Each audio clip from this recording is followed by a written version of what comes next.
Hello. अ, मकर संक्रांतीच्या सर्वांना खूप खूप शुभेच्छा आणि तिळगुळ घ्या, गोड गोड बोला.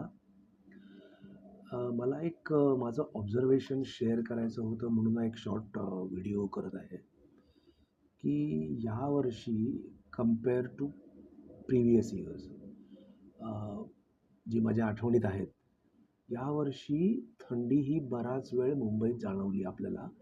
साधारणतः डिसेंबर सुरुवातीपासून आज 14 जानेवारी अ, अ, चांगलं प्लेझंट थंड वातावरण आपल्याला अनुभवायला मिळालं मुंबईत.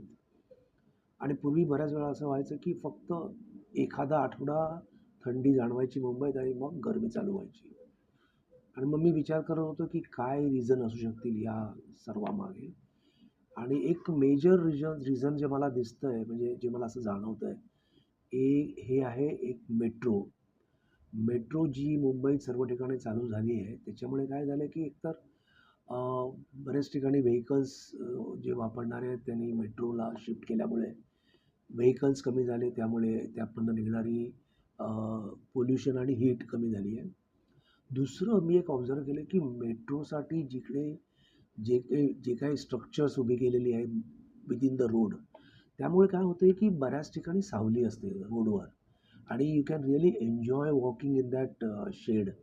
आणि त्यामुळे काय होतं की बरंच ग्राउंड लेवलला जी उष्णता तयार व्हायची तापल्यामुळे, तर ती बरीच निघून जाते आणि बराच वेळ जो गरमीचा वेळ असतो त्यावेळेला either this side or this side you will get proper shade. मला वाटतं हे दोन मेजर रिझन्स आहेत त्याच्यामुळे ओव्हरऑल हीटिंग मुंबई रिजनची कमी झालेली आहे. आणि त्याच्यामुळे कदाचित हे झालं असावं. हे माझं ओपिनियन आहे. Maybe I may be wrong, but this is what I have observed and I wanted to share. So thank you.